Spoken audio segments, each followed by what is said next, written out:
3500 साल पहले मिस्र पर एक बहुत ही जालिम बादशाह की हुकूमत थी जिसका नाम था फिरौन। फिरौन खुद को खुदा समझता था और लोगों से अपनी इबादत करवाता था। उसने बनी इसराइली कौम को गुलाम बना रखा था। फिरौन और उसकी फौज उन पर इतना जुल्म करते कि हर दिन बनी इसराइल के लिए अजाब की तरह गुजरता। एक रात फिरौन ने एक अजीब ख्वाब देखा कि बैतुल मुकद्दस की तरफ से एक आग आई है और उसने मिस्र के तमाम घरों और फिरौन के सब साथियों को जला डाला, मगर बनी इसराइल के किसी भी फर्द को नुकसान नहीं पहुंचा। इस ख्वाब ने फिरौन को खौफज़दा कर दिया था। अगले ही दिन उसने मिस्र के तमाम जादूगरों और नजूमियों को दरबार में तलब किया और ख्वाब की ताबीर मालूम की। उन्होंने कहा, अनकरीब बनी इसराइल में एक बच्चा पैदा होगा जिसके हाथों तुम्हारी हलाकत होगी। यह सुनकर फिरौन गुस्से से पागल हो गया। उसने फौरन हुक्म जारी किया कि बनी इसराइल में पैदा होने वाले तमाम लड़कों को कत्ल कर दिया जाए।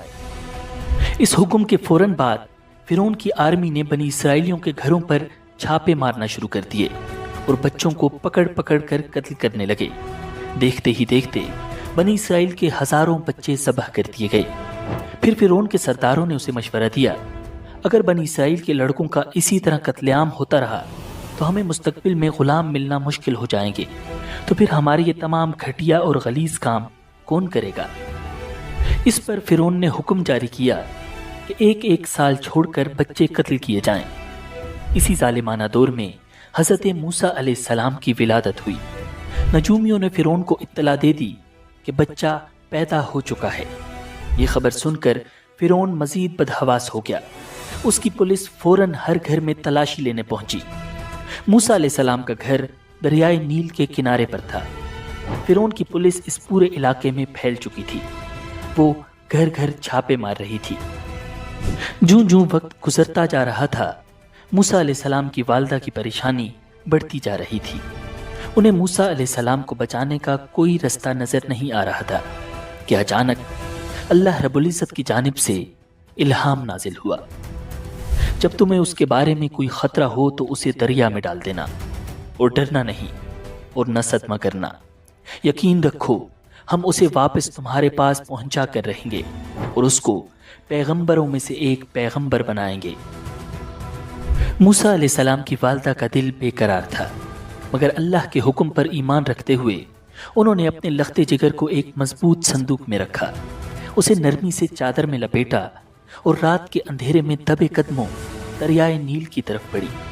दरिया के किनारे पहुंचकर एक लम्हे के लिए उनके हाथ लरस गए, आंखों में आंसू तैरने लगे, मगर फिर अल्लाह की वही याद आई, डरना नहीं, न सदमा करना।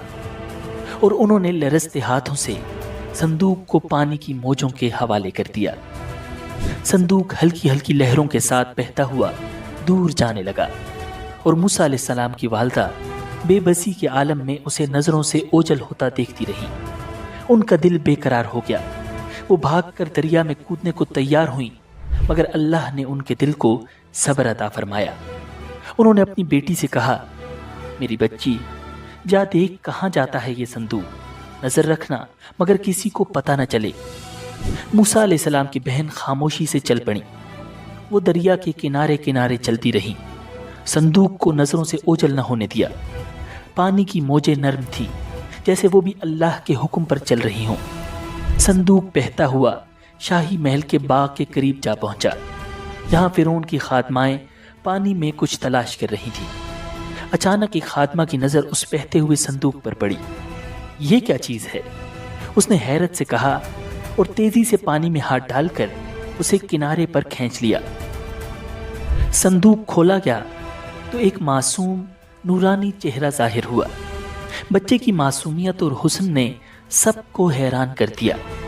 खादमाओं ने उसे उठा लिया और फिरौन की बीवी आसिया की खिदमत में पेश कर दिया। नाज़रीन, आसिया बे औलाद थी, तो उन्होंने जब संदूक में एक हसीनो जमील चांद जैसे बच्चे को लेटे देखा तो फरेफ्ता हो गईं।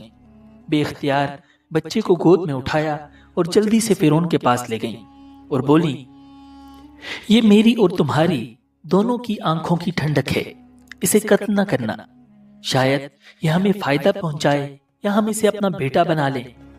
اہلیہ کی شدید خواہش کی وجہ سے فرعون نے دل پر پتھر رکھ کر اس بچے کی پرورش کی اجازت دے دی۔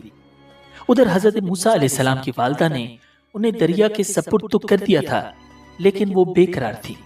چنانچہ انہوں نے حضرت موسیٰ علیہ السلام کی بہن مریم بنت عمران کو بھائی کی خبرگیری کے لیے بھیجا۔ مریم دور سے صندوق کو دیکھتے ہوئے دریا کے کنارے کنارے چلتی ہوئی فرعون کے محل تک پہنچ گئی، جہاں فرعون کی بیوی دیگر عورتوں کے ساتھ بڑی دیر سے معصوم بچے کو دودھ پلانے کی کوششوں میں مصروف تھی، لیکن کوئی آیا انہیں دودھ پلانے اور چپ کروانے میں کامیاب نہیں ہو رہی تھی۔ قرآن پاک میں ارشاد ہے، اور ہم نے پہلے ہی سے اس پر دائیوں کے دودھ حرام کر دیے تھے۔ ناظرین، جوں وقت گزرتا جا رہا تھا، بھوکے بچے کی بےتابی دیکھ کر آسیہ کی بے چینی بڑھتی جا رہی تھی۔ حضرت موسیٰ علیہ السلام کی بہن